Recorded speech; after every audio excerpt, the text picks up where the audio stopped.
크리스마스가 다가오면 들려오던 캐럴이 언제부턴가 자취를 감췄습니다. 바로 저작권 문제 때문인데요.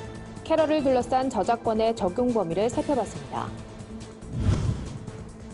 명성교회 부자 세습에 반대하는 단체들이 기자회견을 열고 오는 17일 예장통합 103회 총회 결의 이행을 촉구하는 대회를 열겠다고 밝혔습니다. 목회의 시작점에 서 있는 젊은 목회자들의 고민을 들어보고 앞으로의 사역 방향을 논의하는 시간이 마련됐습니다.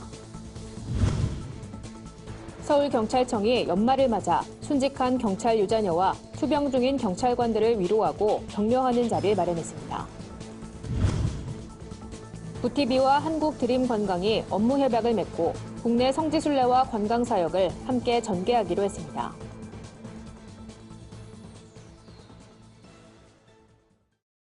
안녕하십니까. 구티비 뉴스입니다.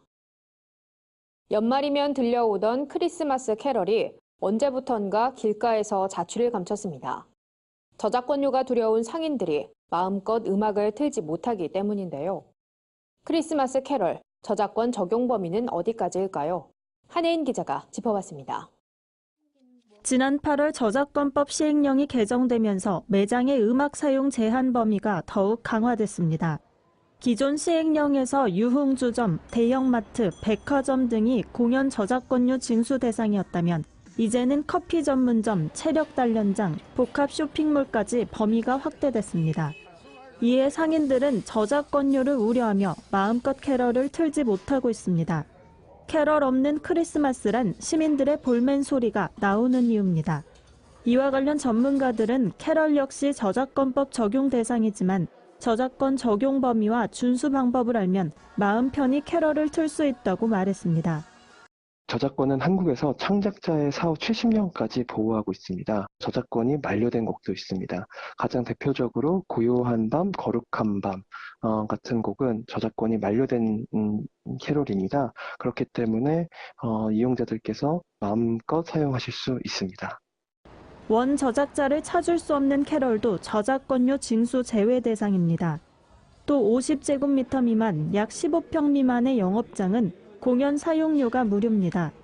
때문에 저작권료 걱정 없이 캐럴을 틀어도 됩니다.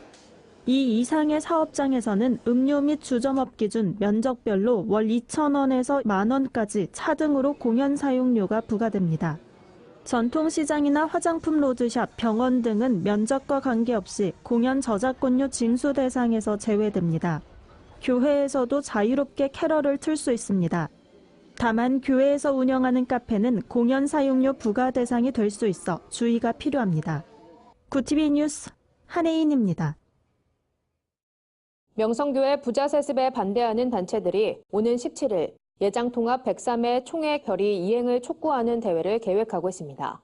이들은 교회와 교단을 지키기 위해 나설 수밖에 없었다며 뜻을 함께하는 이들의 참여를 독려했습니다. 대회 준비를 맡은 이근복 목사는 한 대형교회가 만들어낸 문제로 그보다 작은 교회들이 어려움을 겪고 있다며 이 대회가 총회와 노회를 살리고 지교회들을 살리는 대회로 치러지길 바란다고 호소했습니다. 서울 동남노회 비상대책위원장 김수원 목사는 총회 재판국장이 이번 재심 사건 인용 이후 법리와 함께 정치적인 해석을 언급했다며 재판은 오로지 법리로만 해결하도록 촉구하기 위해 이 대회에 나섰다고 밝혔습니다. 이번 대회엔 명성교회 세습 철회를 위한 예장연대, 서울 동남노회 비대위를 비롯한 15개 단체가 참여했습니다. 대회 설교는 그동안 명성교회 부자 세습을 공개적으로 비판해온 김동호 목사가 맡았습니다. 대회 참여 의사를 전한 장신대 박주만 원우회장은 지난 103회기 총회 현장에서 눈물로 부르짖고 기도했던 신학생들의 염원이 무너지지 않도록 대회에서도 끝까지 기도할 것이라고 강조했습니다. 한편 단체들은 이날 기자회견이 끝난 뒤 예장통합 총회장과 면담을 갖고 총회 결의에 반하는 활동을 하는 이들에 대해 우려의 입장을 표명했습니다. 신학교 졸업 후 사역 현장에 들어선 젊은 목회자들이 가장 고민하는 문제는 무엇일까요? 이런 고민을 가진 부교육자들이 모여 한국교회 영성을 위해 어떤 점을 준비해야 하는지 논의하는 자리가 마련됐습니다. 오현근 기자가 취재했습니다. 빠르게 변화하는 사회 현상만큼이나 교회의 모습도 목회의 방식도 빠르게 변화하고 있습니다. 이에 따라 변화하고 있는 한국교회를 이어갈 젊은 목회자들의 고민도 깊어지는 게 현실입니다. 교회갱신협의회는 한국교회의 미래가 앞으로 교회를 담임하게 될 젊은 목회자들에게 있다고 보고 이들의 영성과 사역의 질적 향상에 도움이 되고자 부교역자 사역 컨퍼런스를 개최했습니다. 교회가 새로워진다는 것은 어떤 그 내용이 새로워진다는 것이 이런 틀은 크게 바뀌지 않습니다. 그런 면에서 이 틀을 어떻게 더 이 시대에 맞게 잘 적용해 갈 수 있을 것인가를 이런 컨퍼런스를 통해서 핵심적으로 고민하고 나눌 수 있는 그런 시간이 될 수 있으리라고 생각합니다. 목회에 갓 들어선 부교역자들은 사역에 대한 학문적인 배움이 있었음에도 실제 사역 현장에선 방향성과 신학, 관계 등에 대해 고민하기 마련입니다. 이런 상황에 대처하기 위해선 사역을 위한 다양한 훈련이 필요하다는 지적이 나옵니다. 강사로 나선 홍성교회 이군수 원로 목사는 특히 교회 내 사역에서 무엇보다 관계의 중요성을 강조했습니다. 교회는 그 어느 곳보다도 공동체성을 내세우고 있는 만큼 공동의 목표를 이뤄내는 것이 중요하다는 겁니다. 공동의 목표를 이루기 위해서는 담임 목사님과 부교역자 간에 같은 팀이 돼야 돼요. 공동의 목표가 있어야 돼요. 그 비전을 공유해야 돼요.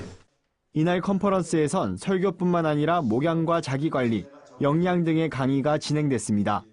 참석한 목회자들은 선배의 말 한마디를 놓칠세라 귀를 기울이며 도전받는 시간이 됐습니다.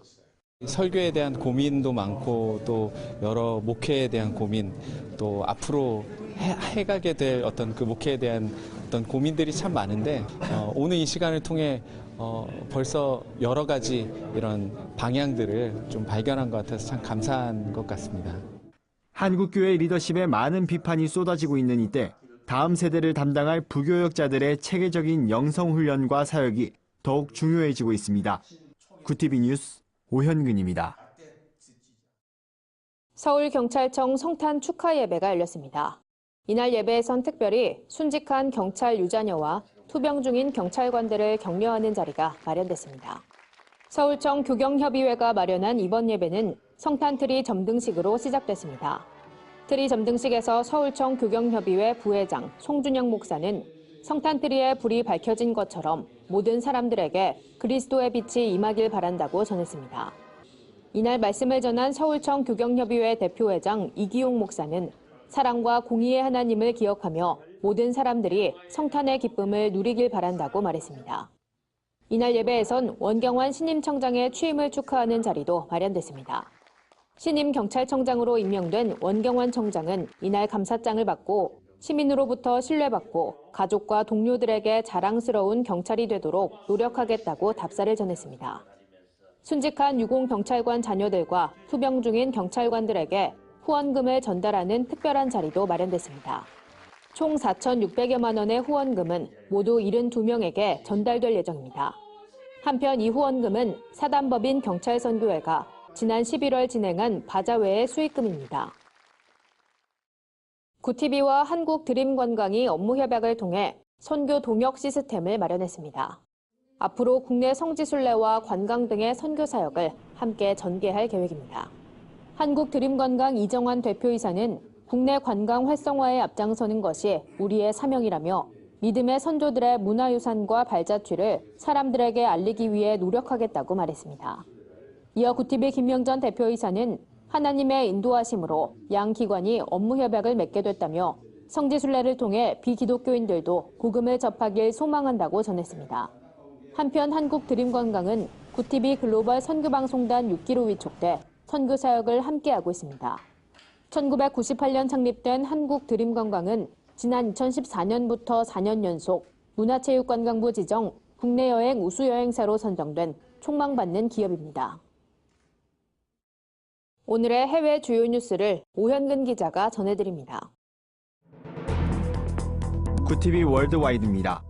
중국 경찰이 당국의 승인을 받지 않은 지하교회를 급습해 목사와 신도 등 100여 명을 체포한 것으로 알려졌습니다.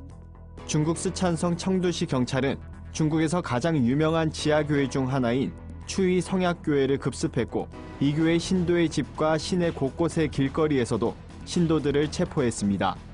일부 신도들은 경찰에게 더는 이 교회에 다니지 않겠다는 서명을 요구받기도 했습니다. 시진핑 주석 집권 이후 중국은 지하교회 탄압을 강화하고 있으며 지난 9월에만 허난성에선 4천여 교회가 철거된 바 있습니다. 영국 정부가 예정했던 브렉시트 합의안 승인 투표를 전격 연기하면서 당분간 브렉시트를 둘러싼 불확실성이 지속될 전망입니다. 테리사 메이 영국 총리가 예정대로 승인 투표를 실시한다고 수차례 밝혀왔던 만큼 갑작스런 투표 연기의 이후 상황을 예측하기도 어려운 상황입니다.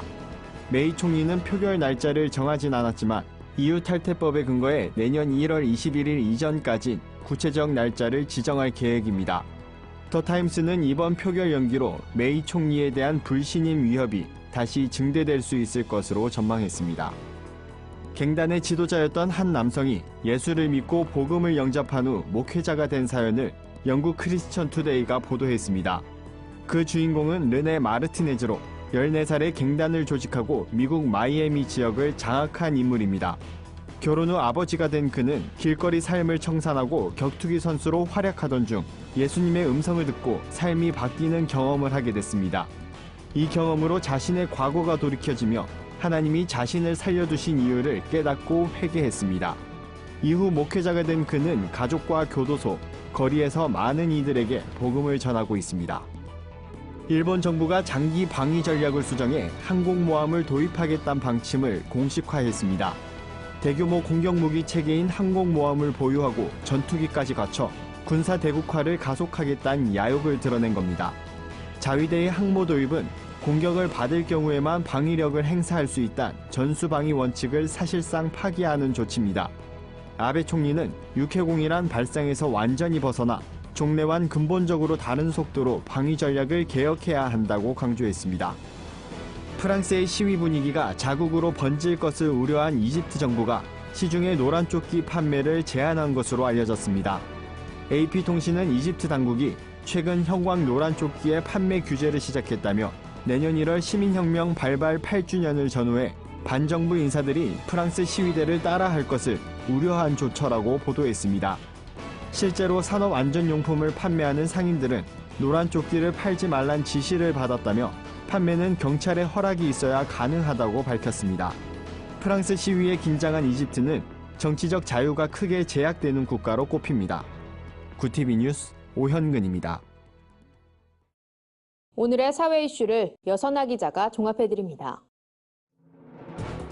오늘의 이슈 포커스입니다. 지난달 취업자 수가 10개월 만에 큰 폭으로 증가했습니다. 통계청이 공개한 11월 고용동향 보고서를 보면 지난달 취업자는 2,718만 4천 명으로 작년 11월보다 16만 5천 명 늘었습니다. 하지만 증가폭 자체가 평년 수준에 미치진 못했으며 실업률은 금융위기 이후 가장 높은 수준입니다. 2년 전 2살 아이가 어린이집 야외 활동을 하다 연못에 빠져 숨진 사건에 대해 댓글로 아이를 모욕한 누리꾼에게 배상 판결이 내려졌습니다. 인천지법 민사항소 7부는 누리꾼 B씨가 아이 부모에게 정신적 피해를 입혔다며 아이 부모에게 각각 200만 원을 배상하라고 명령했습니다. 누리꾼 B씨는 숨진 아이 기사에 아이가 자폐 증상이 있어 길을 혼자 가다 사고를 당했다는 근거 없는 내용의 댓글을 작성한 바 있습니다. 지난해 서울시의 하루 평균 출생 인원이 179명으로 통계조사를 시작한 이래 처음으로 200명 선이 무너졌습니다. 2012년 하루에 257명이던 신생아가 이듬해 230명으로 줄더니 2016년엔 206명으로 감소한 겁니다. 이어 1년 만에 또다시 27명이 줄어들었습니다. 서울시 관계자는 결혼 숫자 감소와 취업난이 일부 영향을 미쳤을 것으로 보인다고 설명했습니다. 서울 양천구가 65세 이상 고령자의 운전면허를 반납하기 위한 조례를 제정했습니다. 양천구는 인구 고령화에 따른 고령자 교통사고가 늘고 있어 이 같은 조례를 마련했다고 설명했습니다. 고령 운전자가 운전면허증을 반납할 경우 구에서 교통비를 지원하는 게 주된 내용입니다. 교통비 지급 형태는 아직 정해지지 않은 상태입니다. 구티비 뉴스 여선아입니다. 주요 단신입니다. 여의도 순복음교회 이영훈 목사가 평양 심장전문병원과 관련해 늦어도 내년 11월엔 준공하고자 한다고 밝혔습니다. 교회 측은 지난 4월 북측과 공사 재개에 합의했으나 진척된 것은 거의 없는 것으로 알려졌습니다. 이 목사는 병원을 짓는 데 사용되는 기자재는 인도주의 지원에 해당하지 않는다고 미국이 판단하고 있어 내년 초 북미 회담 결과에서 문제가 해결돼야 한다고 설명했습니다. 최근 고등법원 제37부가 선고한 사랑의 교회 오정현 목사의 위임 결의 무효와 직무집행 정지와 관련해 오정현 목사가 고법 판결에 불복하고 대법원에 상고했습니다. 오 목사가 상고함에 따라 확정 판결이 내려지기 전까진 사랑의 교회 위임 목사로서 직무를 집행할 것으로 보입니다. 한국기독교연합이 노숙 형제들과 함께 가는 클린 서울역 출범식을 갖고 깨끗한 서울 만들기에 앞장설 것을 다짐했습니다. 한기연은 노숙인이 앞장서 서울역 주변 정화 자정운동에 참여하도록 도울 예정이라며 이번 운동을 통해 노숙인 자립도 돕겠다고 전했습니다. 가수 자두가 오는 15일 도서관 카페 커피랑 도서관에서 자두의 거실 콘서트를 엽니다. 목회자의 아내이자 사모인 자두는 콘서트를 통해 청년들의 고민을 들어주는 일일 멘토로 활약할 예정입니다. 콘서트에선 자두를 비롯한 인디 뮤지션들의 공연도 펼쳐집니다. 이상으로 뉴스를 마칩니다. 구티비 뉴스는 인터넷 신문, 데일리 굿뉴스를 통해서도 보실 수 있습니다. 시청해주신 여러분 고맙습니다.